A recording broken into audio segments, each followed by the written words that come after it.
ambitious renewable energy targets role of vibrant power market, BSS, business models for deployment, capture key trends and developments in India RE sector over past few years, and Discom, CA&I. Moving to the speaker first, because we have a little shortage of time, I would like to call upon Prashant Upadhyay on the stage to share the informative ideas with us. Morning, everyone, and my fellow panelists. And extremely sorry for the delay that we had here today. I think it's almost, say, 20 minutes delay. First session, and we are excited to be in this very important dialogue and the discussions that we are going to be, and we have been allotted 1 hour. And let's see, we should keep ourselves to the time. And I thank each one of you for accepting this and making it to the venue, in fact, before time. And thanks a lot for doing this. Let me briefly introduce the panel. And I'm very excited to have such a robust panel, I would say, starting with Mr. S.C. Saxena. He is Director, Market Operations, Grid Controller of India. And he is responsible for system and market operation in the country, the wholesale market. Then we have Mr. Prashant Chaubey. He is President BD from Avada Group, very diverse, I would say, conglomerate in complete renewable sector, globally, global player, I would say, Indian-based company, but global player. We have Mr. Gaurav Sood, and CEO of Spring Energy, a shell firm and shell company. And they are very actively working on not only utility scale renewable sector, but also now planning to expand further well. So we'll have very good insights from him as well. Mr. Ravi Seth, VP of in IEX, which is the largest power exchange in the country, and we'll have very good insights from him from the power exchange point of view. Mr. Sunil Kothari, Regional Director of Energy Exemplar, now again a technology solution provider as we see more and more complexity coming into the renewable sector and the power sector as well. We would get some insights into how he has been working on this. And last but not the least, Mr. Prashant Upadhyay, Senior Manager with Solar Energy Corporation of India, and he has been instrumental in designing and bringing into the market very exciting RE constructs through the RE tenders. So as we all know, SECI is one of the 4 REIAs nominated by the Government of India, and he's playing a very important role in bringing the renewable energy to fruition. In utility sector, they have been doing very good, and recently they have also become a Navratna company. So with this brief background, the topic of the discussion that we are talking about today is like renewable energy sector, how in India we are progressing with, what are the targets, what are the challenges. And to this, we would like to discuss, Mr. Mani is going to join us in a couple of minutes. So he is again the Chairman and CEO of Radiance Renewable. So Radiance Renewable is another renewable energy company focused mainly on the commercial and industrial segment. So the challenges which are there, as we all know, we are in renewable sector, if I talk about VRE, and so solar, we are already past 85, 86 gigawatt. And then wind, we are about, say, 46 to 47 gigawatt already installed, and many more gigawatts in pipeline. We aspire to add another 200 gigawatt solar by 2030, and another 100 gigawatt of wind by 2030 as well. And to couple with this, we also are planning for, say, 40 gigawatt plus of storage, and which is going to go to a couple of 300s by 2047. Now the idea is we have to replace the fossil, and our target is, like, for example, today fossil forms about 55 to 56% in terms of energy share in the country. And variable renewable energy would be about, say, 11 to 12%, that is solar and wind. The balance would be hydro and small nuclear, small hydropower and less than 25 megawatt, and a couple of nuclear power plants that we have. Now this equation is going to flip. That's what the challenge, the target is. So by 2030, we expect the renewable energy share in terms of renewable energy generation to grow up to say 45%.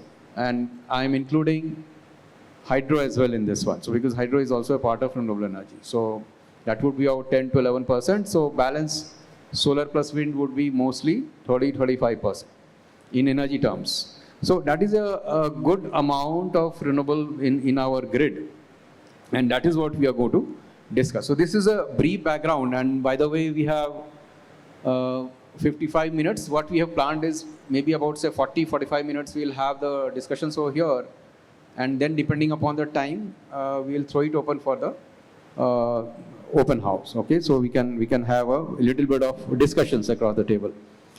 So Mr. Saxena, and thanks a lot and good morning to you. And we'll start with you being a very vital element, I mean your organization in terms of system operation, operating the entire system at the high voltage level, EHV, and also the market operation. Now, may I request you to come up with your maybe very short 3-minute introductory remarks covering what are the changes that you see when more and more RE is coming in the way the system and the markets have operated thus far, and the way they would be in the next, say, couple of months, years. Thank you, Abhishek. Am I audible? Yeah. So thank you, first of all, to the organizers for giving me this opportunity to be here as part of this August panel. Very rightly said that renewable penetration is increasing at a rapid pace. So I'd throw some numbers to bring in some context. Say last year we achieved a record high demand of 240 gigawatt on end of August, 1st September. And this year we achieved 250 gigawatt in May 2024. In energy terms, we are almost touching 5,500 BUs per day, 5,500 MUs per day. Yeah. So with kind of increase in demand, capacity addition becomes very important, and renewable is playing a very, very crucial role here. With increasing penetration of renewables, we are also finding the impact of weather-related events affecting the day-to-day operation in the grids.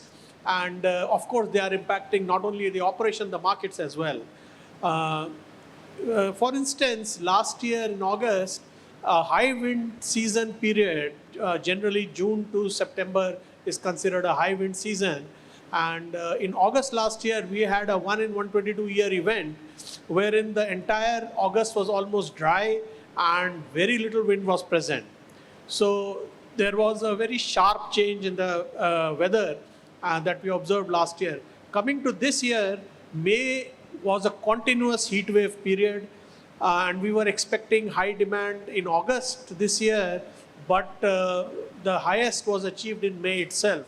August this year turned out to be wetter, and the demand was more tempered, and moderate in the sense. So this variability and uncertainty, of course, impacts our day-to-day operations.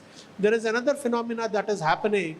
In August particular this year, we have observed high RE penetration and low demand because of the weather, favorable weather, leading to situations where daytime management of the grid becomes a really big challenge. In fact, continuous high-frequency operation has also happened especially on Sundays during the month of August, and we have brought out a report also. So all these challenges are happening. On the market front also, I would like to mention that during these high solar hours, the prices in the market are crashing, and sub 1 rupee, even sometimes sub 50 paisa per unit, prices are getting discovered. I mean, this is really ringing some warning bells for all of us. There is an additional challenge apart from the solar hours that we are seeing. In terms of meeting demand, it's more comfortable in the sense that a lot of solar is present, but the solar disappears at the evening hours. So the non-solar adequacy again becomes a challenge that has to be met from all other resources, and ramping fast response from the other resources becomes a very, very important phenomena that we need to deal with. Going forward, we expect this to intensify further. Thank you. Thank you so much. I mean, yeah, so these are the kind of challenges we are going to see as we have more and more penetration. Seasonality in demand as well as seasonality in supply of renewable energy, which is very much dependent upon the natural forces.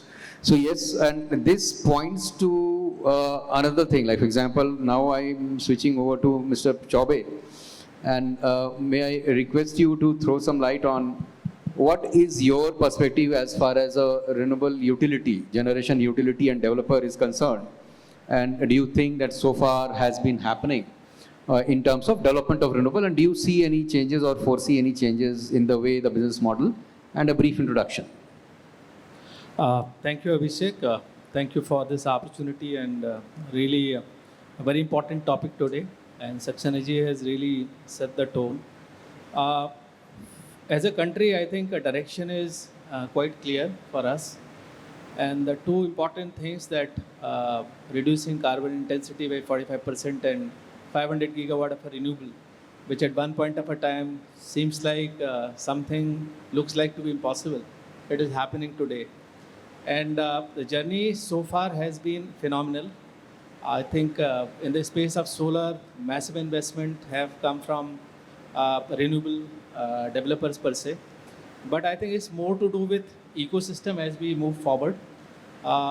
When you really start the journey, solar was a really low-hanging fruit, and it has been a massive deployment which has happened. Some of our states have already crossed about like 15 to 17 gigawatt in each of the state. So it's not only the question of a central grid, but also the questions of the state's grids at this point of a time, which is very important. RPOs and ESO's obligation will also play a very important role.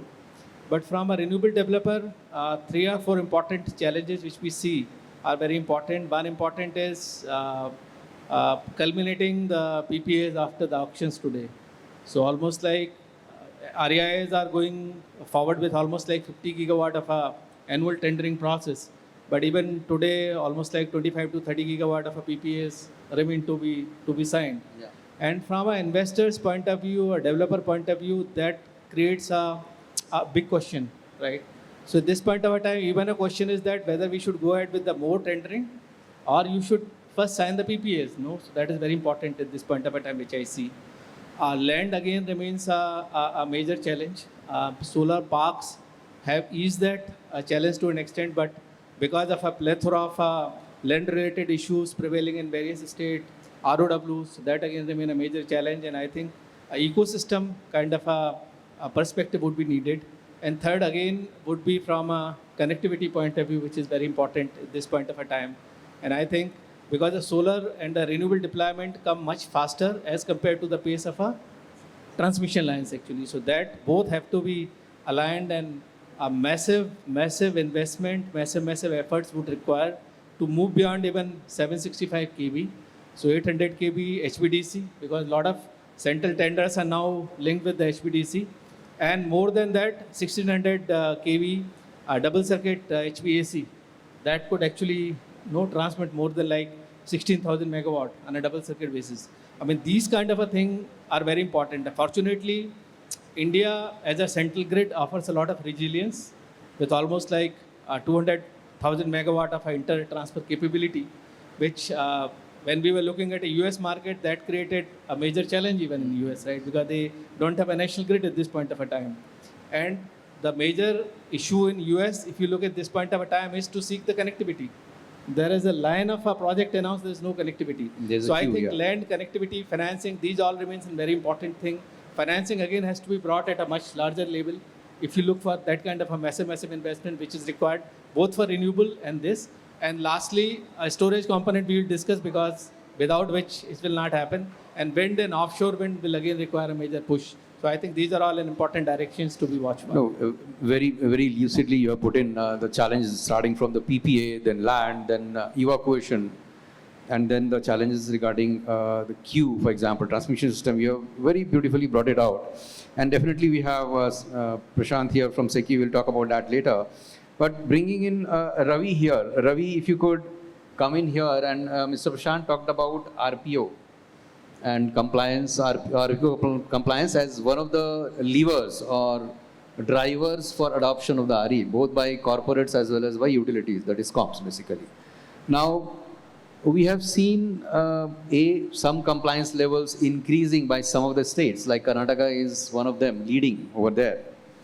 So what I would like to talk to you about is what role you see that IEX or the wholesale market in the country can play in more and more compliance of the RPO by not only the utilities, that is DISCOMs, but very recently the amendment to the Energy Consumption Act 2022 also came in, where they have talked about any utility or non-utility affecting like C&I also, who have either open access or some captive generation, they are also bound by that, right? So they have not specified the exact name, but then yeah, they have given the same trajectory, similar to utilities. So how do the markets play an enabler into it? Thanks. First of all, thanks to the administration for calling IEX on this table and this among the esteemed panelists. A very pointly question, and like we have all the developers here, leading developers, for them, RPO is a very big issue because unless there is a stricter compliance, the demand for renewable will not pick up. And these states where like, these are the energy consuming states where there are large consumer base and itself there is a growing demand. If the RPO compliance is being done completely and sincerely, the huge demand for renewable can pick up.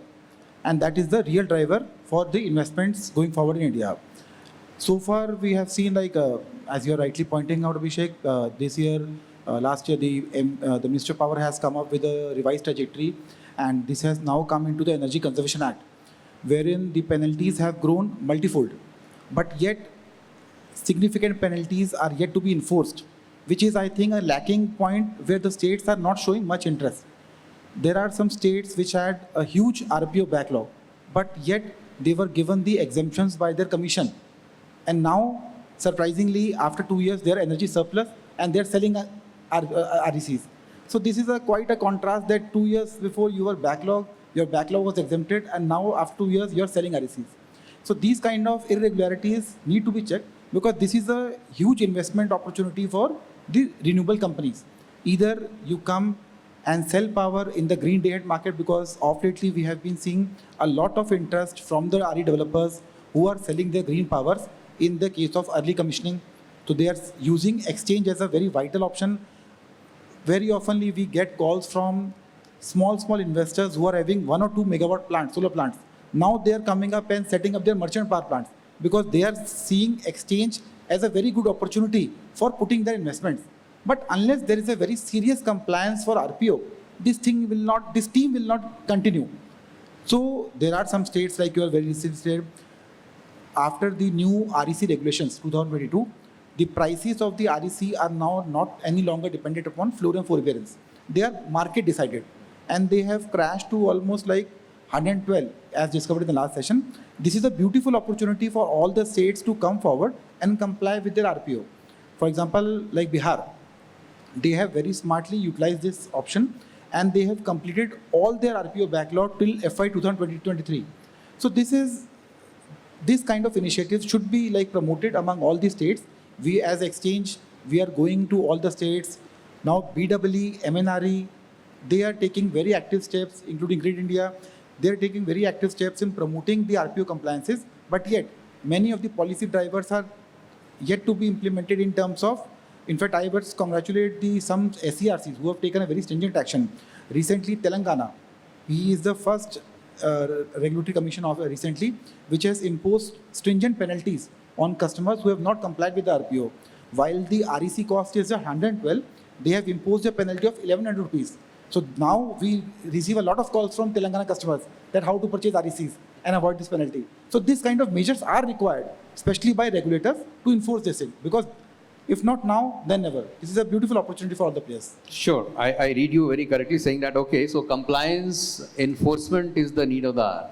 And that is going to drive adoption of RE not only by corporates, but also by the DISCOMs equally. Now, moving on to Gaurav, and thanks a lot for embracing this occasion and the stage. I mean, you bring a lot of international expertise and you are from a global firm.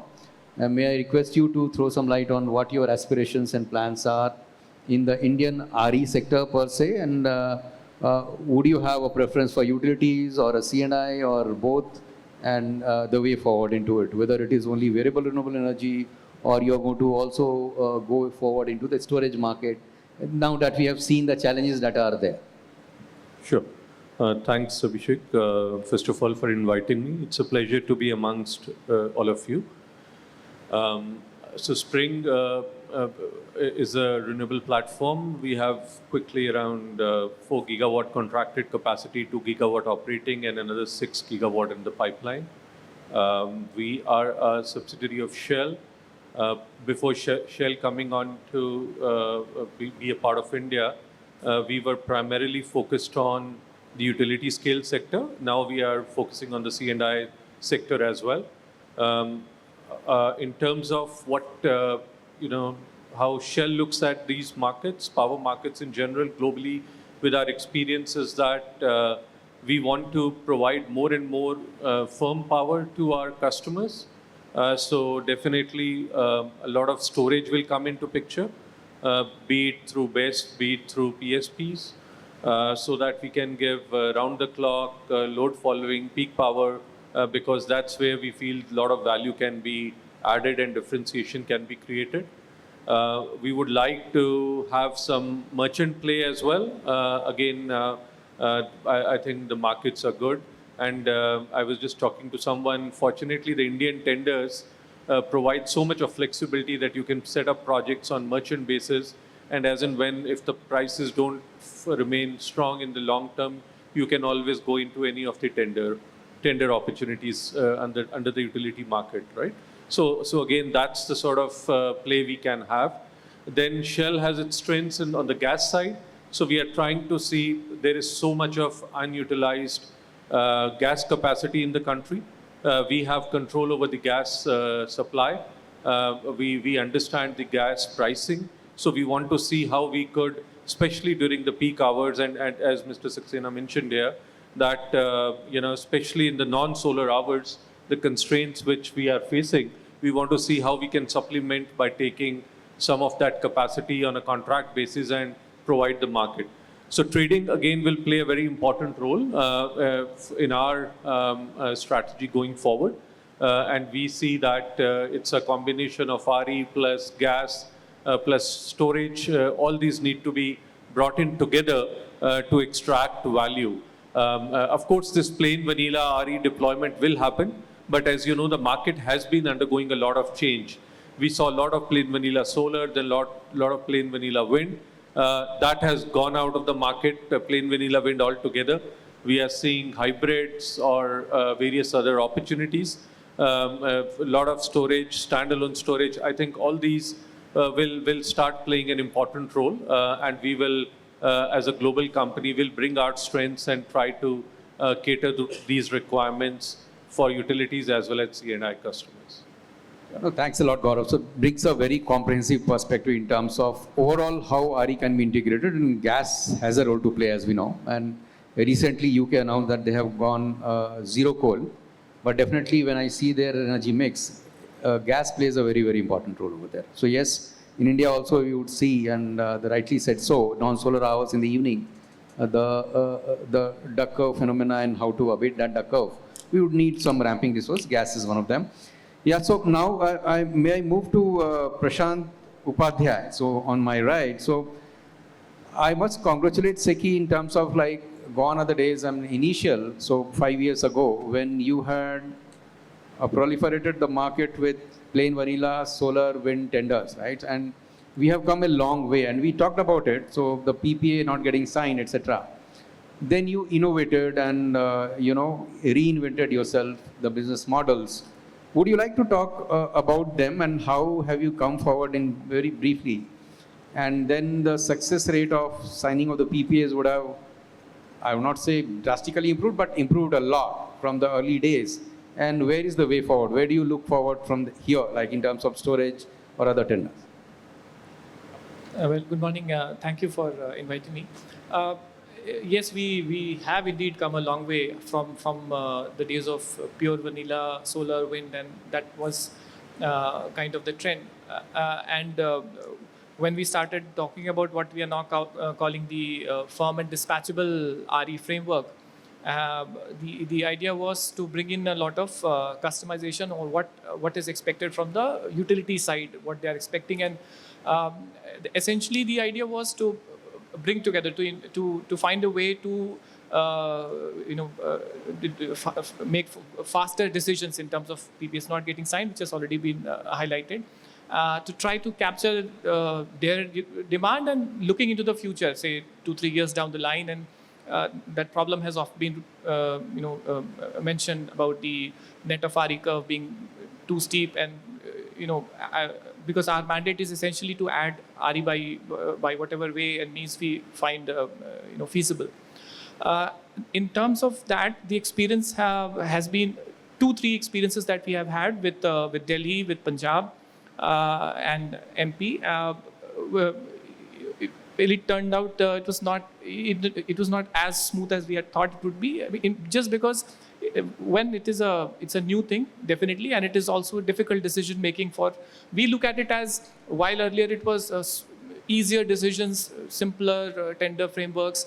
These are a little complex ones because a lot of integration is happening, and utilities are, of course, worried about pricing, what is the right pricing, and whether it could be improved. Not only is it about the supply, there is also a certain component that you could procure from the market. So there are different elements to it. So decision making turns out to be a little complex. And then what are the utilities expecting the supply to be? How reliable it is?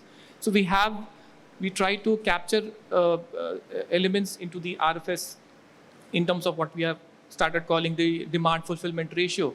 And we have like a tweaking variable where utilities could tune that particular variable in terms of how much reliable, what are the particular supply parameters that they would wish. So you would have seen initially we thought we could keep it like a 90% basis in terms of every block, and then we had a certain price discovered for the Punjab tender that was around 5.5. Still very, very interesting. I mean, for the first of its kind, I think it was very, very competitive for a 25-year period. Well, Punjab decided not to go ahead with it. I mean, for us it was like a first break, but then we thought we had turned around that entire framework in terms of trying to do the PPAs afterward. The idea was that they would be more open to this. Well, it turned out they wanted a better pricing, and we again tweaked. But the idea was because that allows the conversation with the utilities at a much deeper level, and then they decided we could tweak the parameters a little smaller. And with Delhi, we have had a less than 5 rupee tender with slightly tweaking of the parameters. But what that allows us is work very closely with the utilities, handhold them, and essentially arrive at quicker decisions. That has not happened as fast enough as we would have expected. But still, I think it is a learning process. But what it has done meanwhile is that framework has allowed people to express their demands looking forward. And we see a lot of things coming on that ground. But simultaneously, what we have also started is looking at the more reliable, like solar plus storage kind of tenders, which is very comparatively easy to understand, much more reliable. And we see a lot of tenders on those front coming. We have a 3.41 tariff discovered very soon. Now people are also talking about 4 hours kind of. So that is another dimension that is quickly picking up lot of pace, and we see that quite going forward. Thanks a lot, Prashant. So we have seen a whole lot of journey. At least I have also seen in the last 5-6 years how the evolution of the tendering mechanism has taken place, and the results are there to see. You talked about solar plus BESS, 3.41, very nice tariff to our peaking, 2 cycles a day, and that is one of the ways to go. And then standalone BESS tenders that you have brought in also have resulted into very attractive palatable kind of prices. And we have seen a plethora of FDRE tenders of different shapes and forms which have come, and people are lapping up. Apart from SECI, your colleagues like NHPC, SJVN and NVVN, they are also coming with similar tenders. Now, Sunil, may I bring you here? You heard the challenges Mr. Saxena talked about. In August, we had a lot of supply, low demand, and there was a paucity of down reserves. Okay, so RRAs down, and there are over frequency challenges. Then second is Mr. Prashant Upadhyay talked about a different kind of constructs. Now, what kind of parallels that you see, what your platform, your company that you're working in brings to the table in terms of mitigating such issues when A, you are planning such a tender maybe and anticipating that such things are going to happen. B, how do you balance such and what are the scenarios that you built in using the capabilities that you have? Thank you, Abhishek. Thanks for the organizer, and I think thanks to be a part of this team panelist here. Just to introduce, I represent Energy Exemplar business in South Asia region, and Energy Exemplar is a company who does the energy modeling, and I can say more kind of energy insight provider to from country level to the regulators, to the utilities, to the system operators, and the independent power producer as well. I think not even Mr. Saxena, the dais, everybody sitting on this table talking about, as Mr. Saxena said, the weather years. The weather is changing, the environment is changing so dynamically. As Mr. Chaube is saying that he's more concerned on the whatever I'm putting on ground, can I have my PPA on board? How should I have my PPA, and how should I get more commitment that what I am producing, I am getting sell to it? And then I think the Saki, who is doing the great job to putting the various tenders together, as Mr. Prashant is saying that they're always thinking about how we can come up with the new tendering conditions to try to supply on 24/7 basis, the green energy.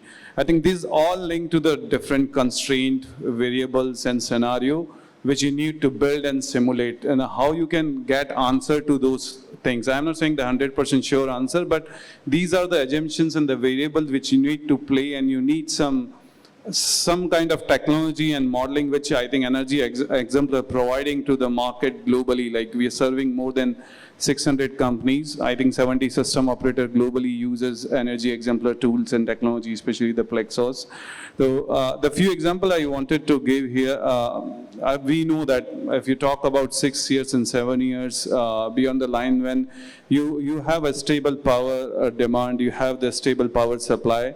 But now this new technologies is coming up. Now you have solar, you have wind, you have battery storage, you have nuclear, you have hydrogen, you have pump hydro. When you are dealing with the multiple technology, when the fossil fuel is already prominent, how you can combine all these together and create a holistic model, and can you see how can I get my 24/7 reliable power? You can put as many assets on ground, but is technically optimally, is commercially optimally or not? These all need the tools and technology which you can develop multiple scenarios. If I take an example of like AMO market operator of Australia, they run 100 scenario on daily basis to see how all these technology can serve their demand which is coming up globally. So there are many examples, like if you talk about KAISO, if you talk about the utility national grid operators, they use such kind of modeling tools which can help for predict the future properly and serve the demand on 24/7 basis. So I can see the quick response where we can add value, or Energy Exemplar can get the global expertise in India. Like especially the RE-RTC tender, we already, like it's been 2 years we are serving Indian country, and many renewable developer, few are sitting on the dais here. They are using this technology to see how I can get my capacity mix correct to supply my demand. It can be 15 minutes time block, it can be 5 minutes time block, it can be 1 hour time block. Other thing is doing the proper resource adequacy, which is like the great initiative Indian government and Ministry of Power has taken to put up the resource adequacy guidelines, which can be a very important factor to run different scenario and see, again, looking for the outages, looking for all these technology to how you can serve your demand properly, and ultimately how you can serve the end consumer on the least cost basis and least price basis. So these are the areas, Abhishek, where such technologies tool can help, and we can discuss further as a part the discussion goes. Yeah. Definitely, definitely. Thanks a lot, Sunil. And definitely, complex solutions would be required to solve complex problems. So the life is not that simple as it used to be when plain vanilla coal and demand was there maybe 10 years ago. And now coming to Mr. Manikan. So Mr. Manikan is the ED and CEO of Radiance Renewable, one of the premier renewable energy companies, developers focused on C&I segment.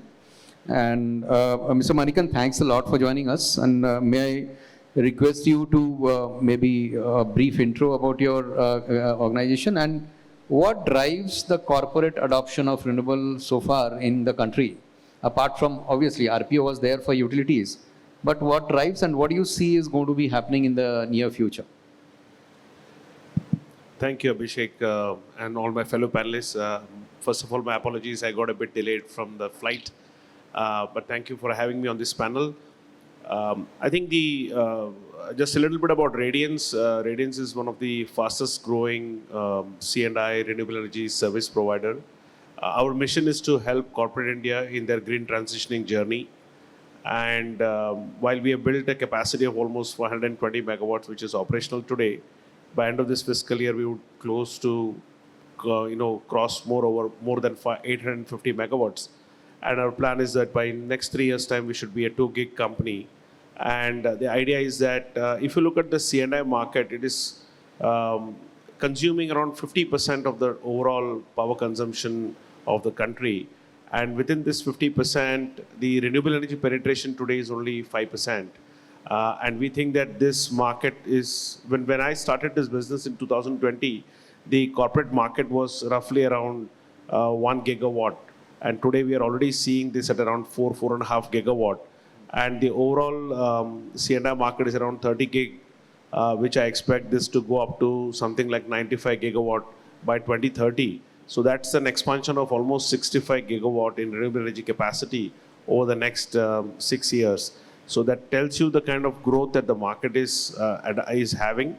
And coming to your second question, why are the corporates adopting more green power? I think fundamentally there are two reasons. One is there is a straight benefit in terms of savings, economic savings to the customers, one. And the second, and that's usually in the range of 30 to 40%, depending on the category of the customer, whether you're a commercial customer, you're an industrial customer, you're a high voltage customer, you're a low voltage customer. It varies across states, but almost all of them enjoy 30 to 40% savings. So that's a straight direct sort of contribution to the EBITDA and the bottom line of companies which are trying to become globally competitive. So I think that is point number one. Point number two is that a lot of these companies are having ESG mandates. They need to procure green power. They need to green their supply chain. And if you look at a lot of these companies, they're also exporting products and services to different parts of the world where the norms are getting tightened in terms of their procurement of their supply chain. So which means they need to green their supply chain. For example, I know that some of the corporates like IKEA, Walmart, and all of these guys, they have mandates for up to like 50% of the supply chain being green by 2024-25.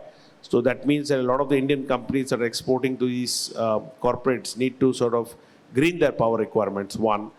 The challenge, of course, is that even if a corporate wants to green their entire energy basket, today they are not able to do so. Even if RE providers like us can provide them the RE energy, because of the regulatory constraints that are prevalent in different states. For example, in many states, there will be connected load-related maximization that is possible. In some states, that constraint doesn't exist.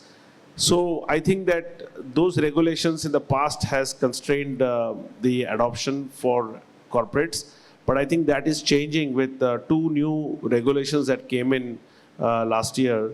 One was the General Network Access Rules, which allows interstate transmission system more like a copper plate system rather than a point-to-point corridor, which opens up the market for both generators and consumers across the states in the country.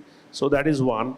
And the second is that the green energy open access rules that has now allowed reduce the threshold from 1 MVA to 100 kVA.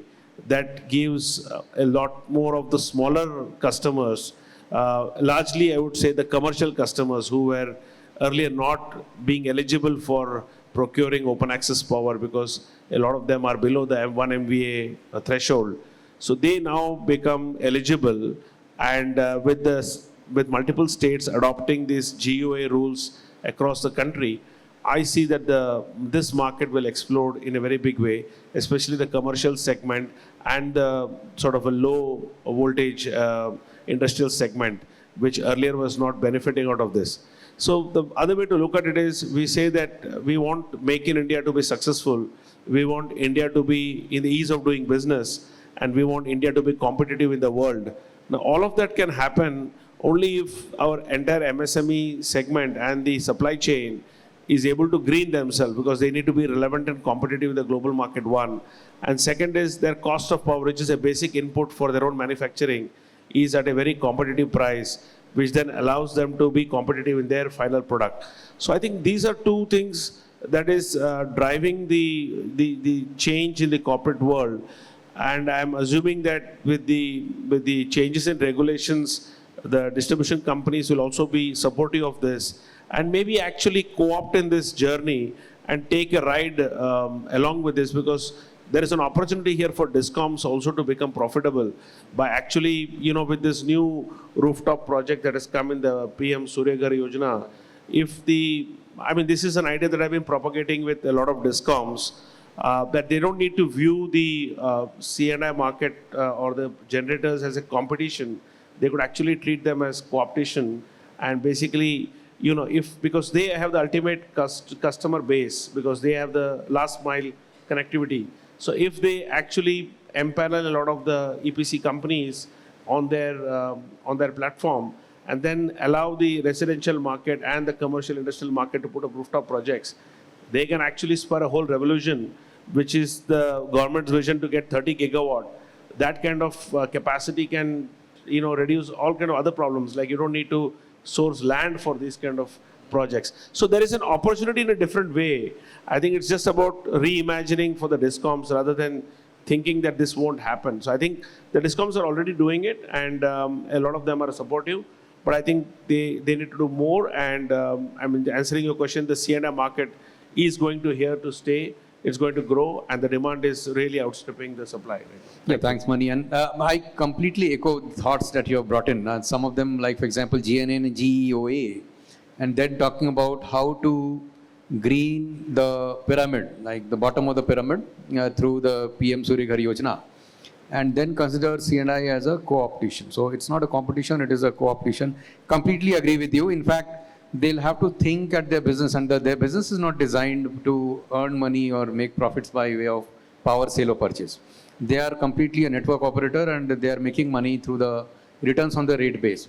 So yeah, so this is, yes, very, very interesting. Coming in here, Ravi, so can you just throw some light as to how your platform, the market, IEX platform, can be utilized to enable adoption of GEOA, implementation of GEOA rules, and where both, like for example, the RE developers as well as the end customers, like medium and small customers, industrial customers, they can use the platform to utilize the GEOA to having more adoption of renewable energy? GEOA has been a very pragmatic approach by the Ministry of Power for bringing in retail side of customers who are like more than 100 kilowatt. But so far, if you say on exchange, these customers are not much able to participate from the buy side. We have to assess reasons for it. Why not? See, most of these customers are technically connected at 11 kV or the lower kV levels, where the problem is that you are paying high wheeling charges as well as high wheeling losses. So even if in the solar hours, as rightly pointed by Saxena sir, the prices are very low, we are going to the industries, in fact, we are going to the states. Exchange is actually helping a lot of these customers and the distribution companies for transitioning into a green kind of future, where we are advocating them to conserve their coal, put their thermal power stations and captive power stations on hold during the solar hours and use, because in the solar hours, when there is a high solar on the day and when there is a high wind, we can see the supply is almost 5 to 6 times than the demand. And the rates are almost unbelievable level. Sometimes, as very truly said by Saxena sir, we are seeing prices as low as 50 paisa. Even in the night hours when there is high wind, we are seeing this. In the last 1 month, due to such VRE nature, we are seeing a drastic shift on the exchange. As we can see in the last 1 month, the wind was very good. So the prices were in the range of 3.5, wherein the general average in this first half of the year is 5.01. So there is a drastic shift in just 1 month because there was high wind energy. Coming back to GOA, we have to seriously think that if we have to bring these customers seriously on the power exchange, when they can come and take the real advantage, because every state has now TOD. In the solar hours, when the TOD is also low, the rates are also low. These customers can actually use the exchanges for lowering their manufacturing cost, and then their products can come up to the global level scale. So these kind of initiatives will help both the RE developers as well as these states, for which I think these regulations were made. So we have to think that actually if we want to bring these customers on the table, we need to think of removing the wheeling charges as well as the wheeling losses in case these customers are procuring green energy from the exchange. Because in a way, these customers are also helping their states in completing their RPO, because it is clearly mentioned in the RPO regulations that whatever these customers are procuring, this will also go towards the procurement compliances of the distribution companies. So these kind of, I think, some changes are required, because so far we are seeing some generators coming in, but no far any customer. And such kind of approach is very much required, because going forward, we are seeing new and new data centers are coming up into the country. Then the energy charging stations are coming up. So these kind of clusters or aggregators will come up, will surely definitely come on exchange. And solar hours and the night hours are the right point when these customers can come on the exchange and utilize the lower cost of the energy. Yeah, sure. Thanks, Ravi, and to bringing the framework how it can be used. But the thing is very, very established now that RE developers per se would need some kind of like power trading as one of their, say, portfolio mix. And how do they, integrate market into their operation so that they are able to have more adoption of the RE product that they are bringing to the market. Now, what we have seen is globally as well, as more and more RE penetration happened, the markets also developed quite fast. So there were a couple of products which were there, which were designed and responding to the complexity in the RE. For example, today the marginal generator is not RE on the Indian market, for example. It may so happen maybe after 5 years or maybe 10 years, the RE plant becomes a marginal generator. Then what happens?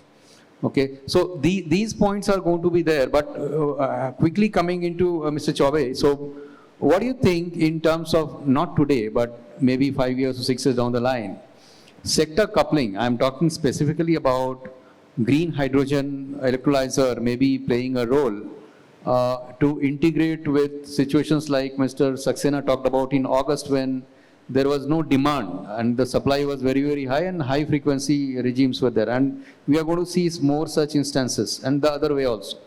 So whether you see that the sector coupling and green hydrogen electrolyzers, which can flex and play a role not tomorrow, but maybe 3 years, 4 years down the line, where do you think the technology is? And what do you think, does it make business sense for hydrogen to have a different line of value stream? Thank you, Abhishek. I think it's a fantastic question. Sector coupling will play an important role down the line. Our own national green hydrogen mission is about 5 million tons of hydrogen by 2030.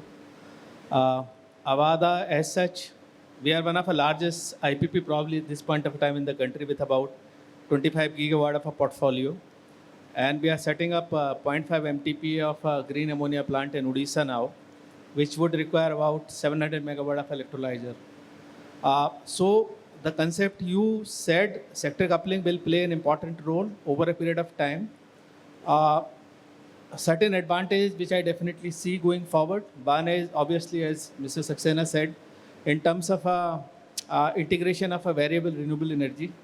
And there are cases in Europe, for example, in Germany, where 100 megawatt of electrolyzer is being kept as a part of a reserve. In India, per se, I think ancillary services still need a lot of development, more to do with even the equipment manufacturing and other thing. But electrolyzer can really play a good role, especially in secondary and tertiary reserves, where roughly from 30 seconds to 20 or 30 minutes, you need a sufficient reserve. So I see one electrolyzer playing a good role. Why? Because it's probably only arena where you can quickly ramp up, ramp down. For example, PAM electrolyzer, you can do ramping up, ramping down quickly. Secondly, you can still operate without compromising your operational efficiency, what you require for green hydrogen and green ammonia. So that role electrolyzer have, but it will take a lot more time. First you need to have that a complete sectoral independence for entity to do their business properly. So you need that you need about a 15 gigawatt of electrolyzer capacity to do.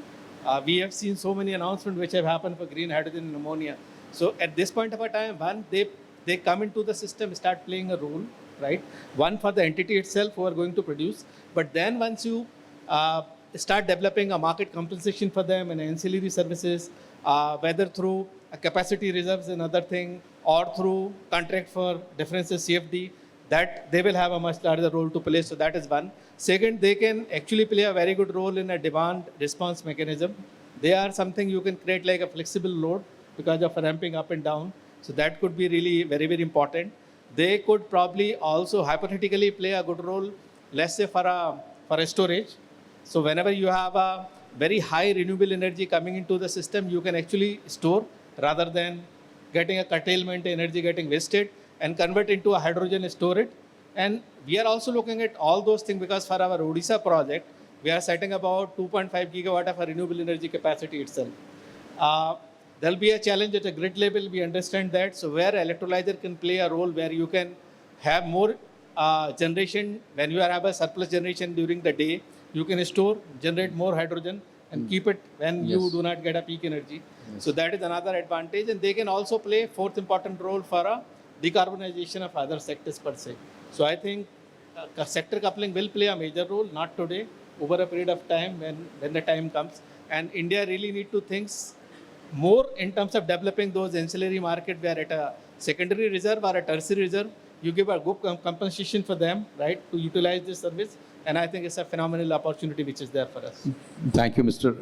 Prashant. And very rightly said, and maybe we would have SECI coming with such tenders maybe 5 years down the line, when they do a demand aggregation of utilities and C&I alike, and maybe electrolyzers coming in together, not as a separate. But yeah, that will take some time.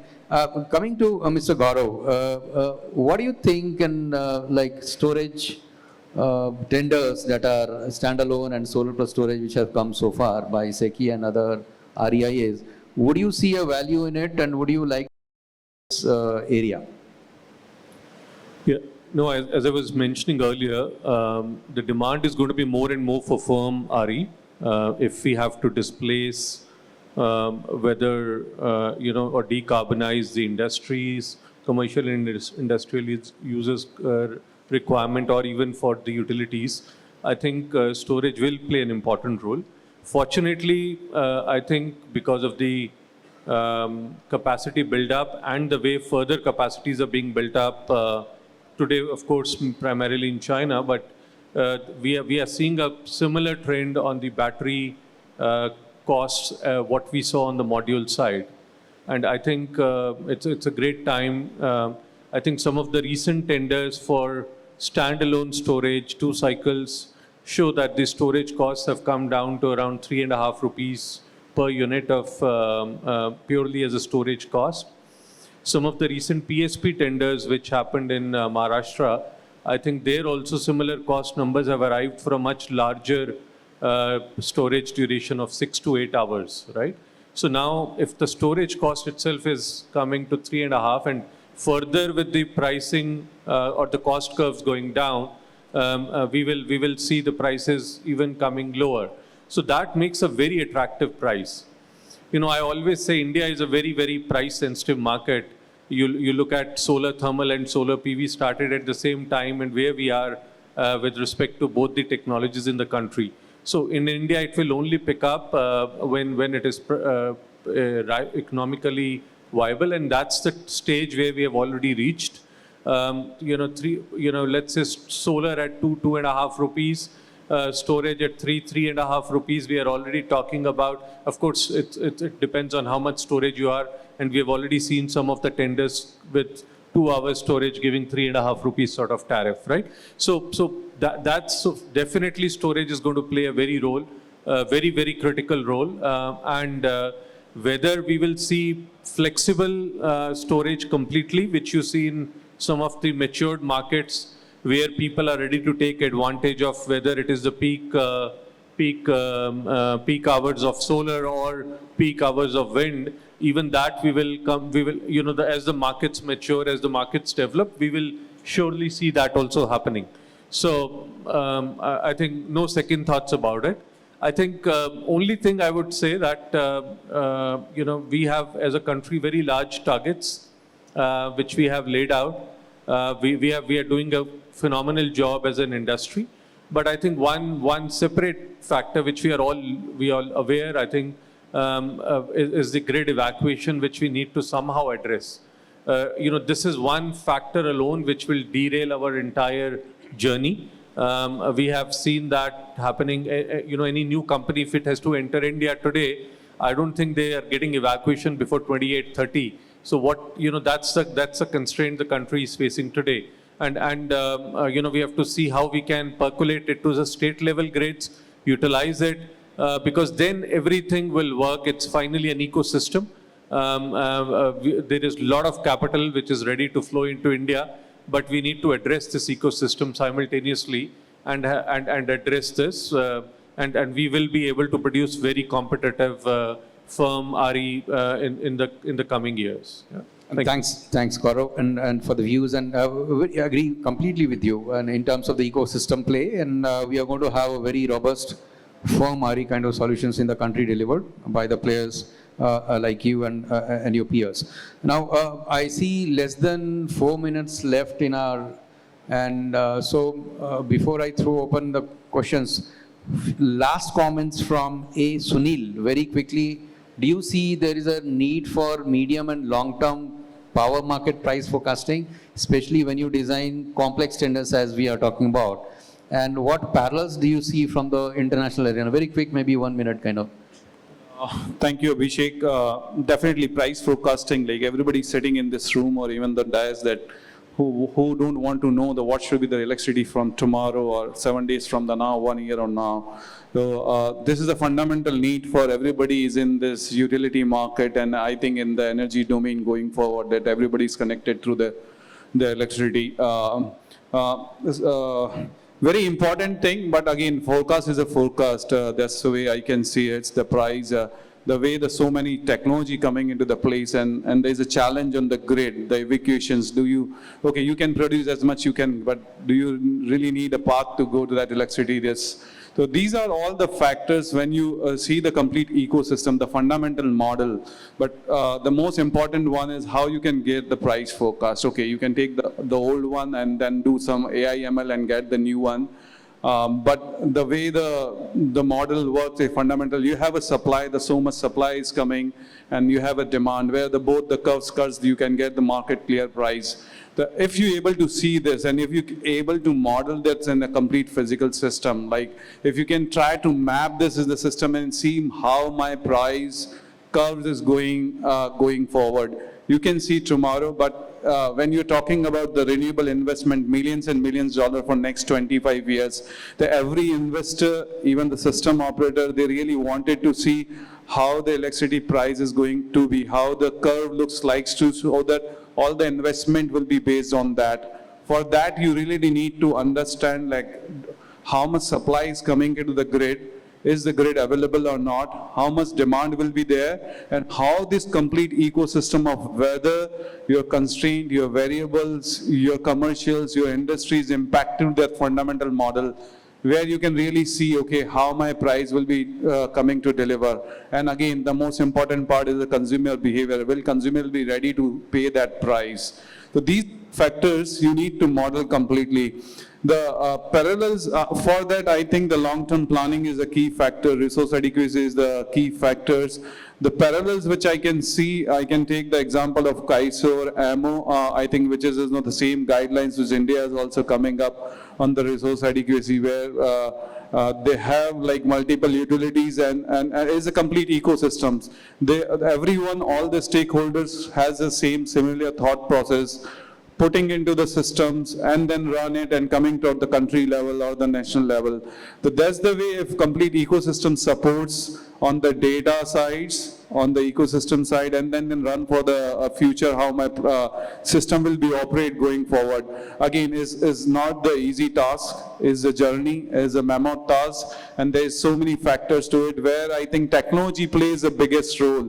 And after technology is where like the human mindset, like you may have 10 different scenario, 10 different assumptions to run it, where I think the multiple stakeholder comes together and take a final decision, okay, this is the right part to do it, and where the ultimate goal is we can serve the consumer at the cheap electricity, the affordable electricity, and definitely the reliable electricity as well. Right. Thanks, Thank you, Sunil, Abhishek. and thanks a lot for your intervention. Yes, see, why I brought this topic was, okay, so the point is, in the FDRE tenders, the surplus energy to be sold at market, what rate is becoming very, very important. We have the buzzer, the final buzzer, and if we have some questions, we can take in one by one.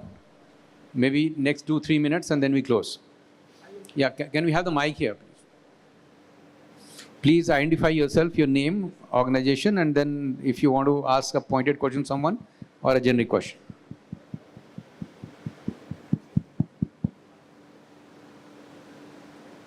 Yeah, hi everyone, my name is Prableen and I'm from Wood Mackenzie.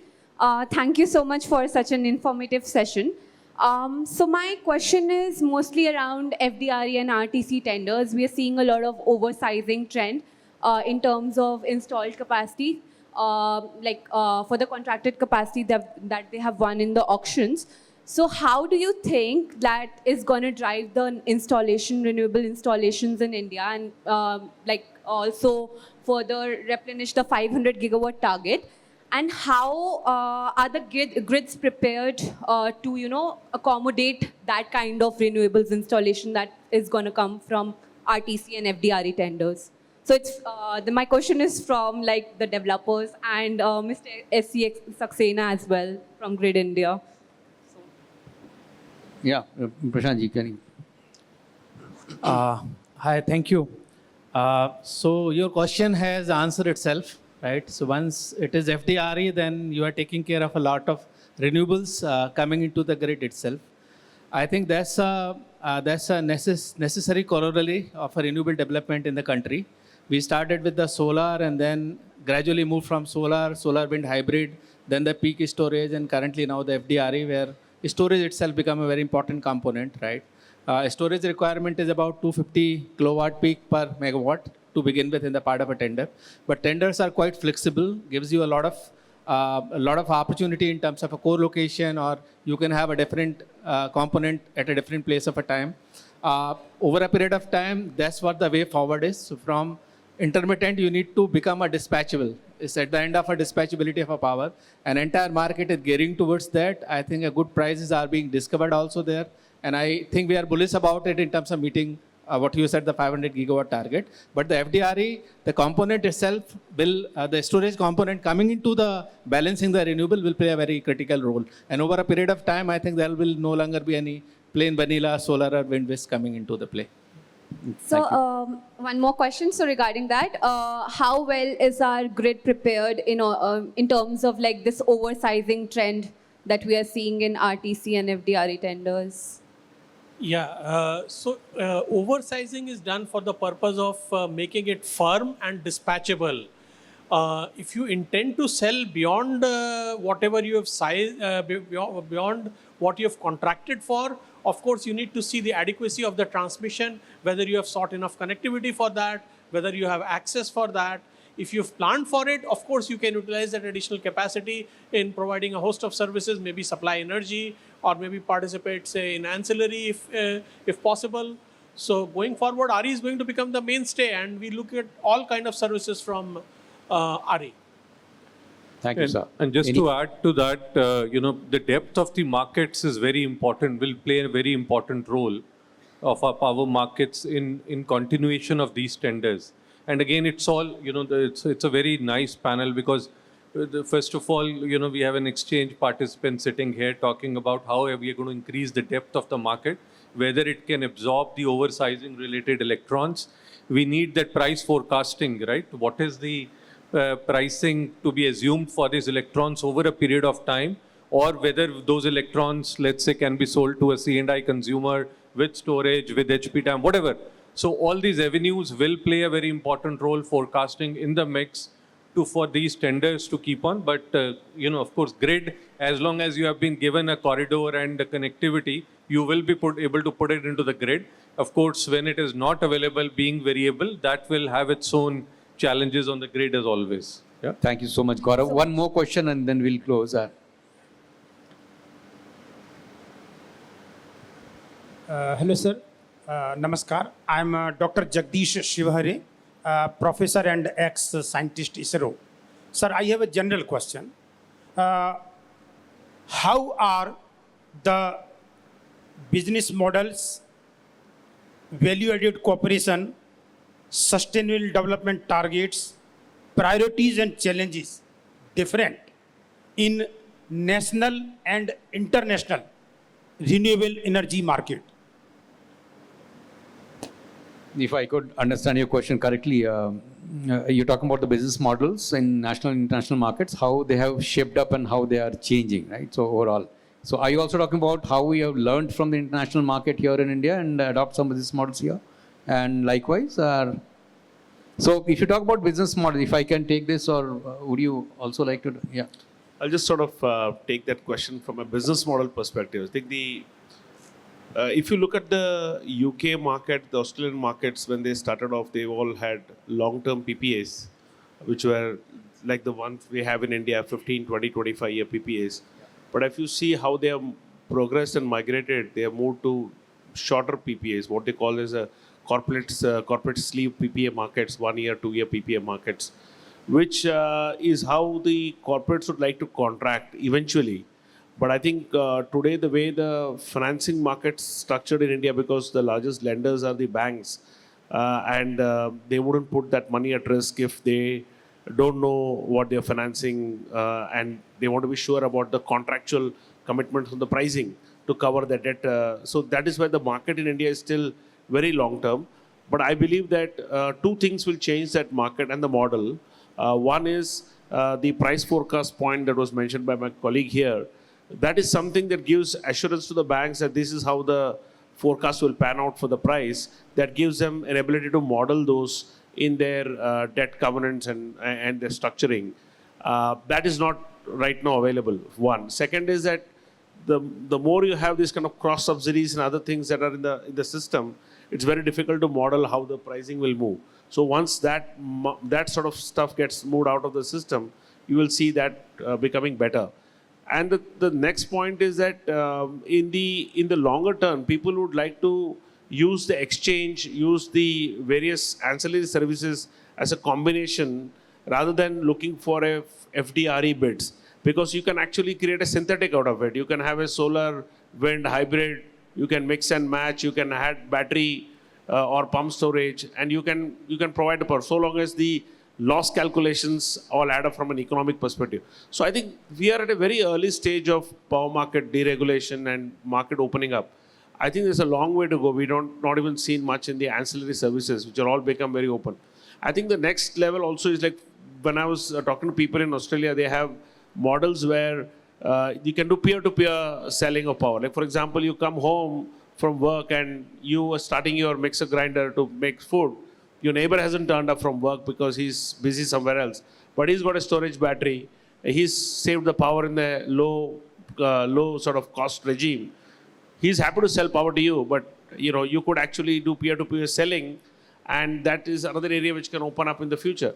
And you can reduce the discom losses, you can reduce the trafo losses because you're not pushing out and pulling in power in. So there are various models that can evolve, and that's the beauty about the system.